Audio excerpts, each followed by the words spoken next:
Are you like me? Have you never played a Fire Emblem game before? When Fire Emblem reps are added to Super Smash, do you think, who are these guys? Does the prospect of a game like Fire Emblem scare you a little bit because you haven't really played any games like that before? Great! Then go play Fire Emblem Three Houses. No, seriously, play it. I'm ashamed and I feel like a fool for never giving these games a chance. They just never crossed my path as a kid, and now I'm very happy that I took the step to purchase this amazing game. So if you're on the fence on buying Three Houses or are just really unsure if you will like the game, then stick around because I'm going to try and convince you why you should totally give it a chance. And if you do like Fire Emblem or already played the game, then stick around too, because you might gain some new insights from the perspective from a newbie to the series. Okay, so let's begin with the story of the game. Oh, and don't worry about any spoilers. I won't go into any major plot points of the game. That's something that you should discover for yourself. In Three Houses you play as Byleth, or at least that's a standard name. You can change it to whatever you want. You get to pick if you're a male or female and then the adventure begins. As a mercenary you have to protect a village, and while doing so you meet three colorful characters that come to your aid. Literally colorful, as one is red, the other one is blue and the last one is yellow, which respectively all represent their houses. So that makes Three Houses.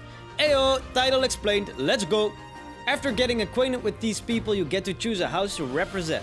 You accompany them to the monastery Garreg Mach, which is located in the middle of the region Fodlan, where the game takes place.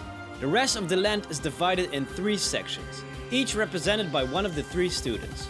You get hired as a professor at the monastery, and then the fun begins. There are many familiar elements within Three Houses that are recognizable from previous entries in the series, but at the same time the game manages to do things very differently. Three Houses is the 16th game in the series of Fire Emblem games. 3 of those games are remakes though, so it's the 13th original game for the series. Fire Emblem is best known for its turn-based strategy action. The only kicker is that once one of your character dies in battle, they will be removed from the game entirely. But please do not worry, as with the more recent installments and with Three Houses as well, you have the option to turn this permadeath off. And as I was a newcomer to the series, I decided to do so.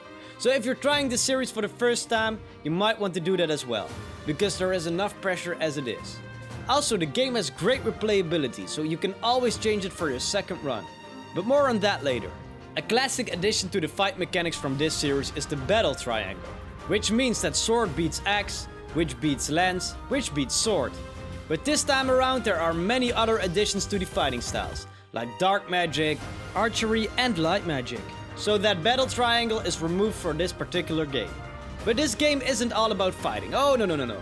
What makes this game different from all the other games are the social RPG teaching mechanics, if that's a thing. Because besides the fighting you also have the ability to explore. As a teacher of Garreg Mach you have to teach, of course, but not just that. You have to remain in a relationship with your students and fellow teachers. And that's where the awesomeness of this game begins. You can have a unique relationship with each and every character roaming around Garreg Mach. Every person has its own personality, dreams, goals and often shady past. To enhance your relationship results in that you learn more about this person. And in the meantime, a better bond means a better synergy between the two of you on the battlefield. But not just you can improve your bond with the students. Among themselves they can also improve in friendship, which will also unlock unique cutscenes. And once again, a better performance when it's time to fight. You can strengthen these relationships by eating together, singing, cooking, give flowers or even having a nice cup of tea. You can go as deep as you want, but doing so greatly enhances the story and enriches your experience with this game. You really develop a connection with all these characters that you choose to invest time in. Of course, the students from your own house are the ones that are the most important in your playthrough, but you can also choose to recruit people from other houses. The leader of your house also has its specific goals and dreams, which all become much more apparent after the time skip that takes place in part 2 of the game. So to replay the game is immensely valuable. Not just to experience another side of the whole story, but also to meet and connect with all the other students who in your first playthrough are just some background characters. But as soon as you would choose a different house, you will learn that each of these characters has a rich history and an interesting story to tell. So in that aspect, this game goes really deep. So as a teacher, what is it that you teach to these kiddos? Well, that's totally up to you.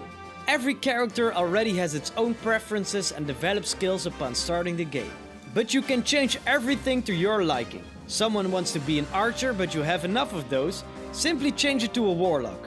Of course, it will take some time to train these newly acquired skills, but by using them on the battlefield will also make it go a lot quicker. And if you don't feel like teaching and just want to make this whole process automated, well, then you can.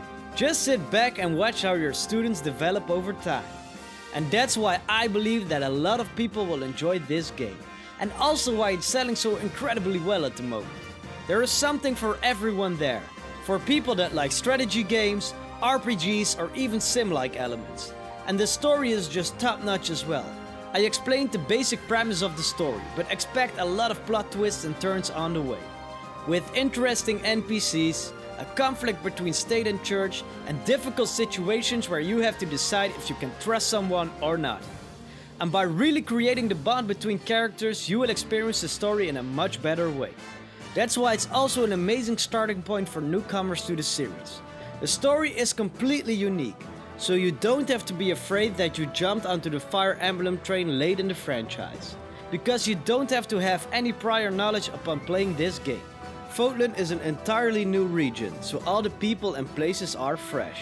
That makes it a completely different experience for everyone. So whatever your preference and playstyle or difficulty might be, this game really deserves the chance for you to try it out. The story is great, the gameplay mechanics are addicting, and the art style is beautiful. I promise you, this game will go down in the books as an all-time Nintendo Switch classic. That is a must-play if you own the console. So don't be afraid to take a chance on this game. And before you know it, you even want to have more Fire Emblem reps in Smash. Or at least that they add Byleth. My name is XPrev and I want to thank you so much for watching this video. If you did, you probably like Nintendo. Well, then be sure to subscribe to the channel as there is a whole lot more awesome Nintendo content to be found. If you want, you can check out one of my other videos on screen right now. And if not, I hope to see you next time.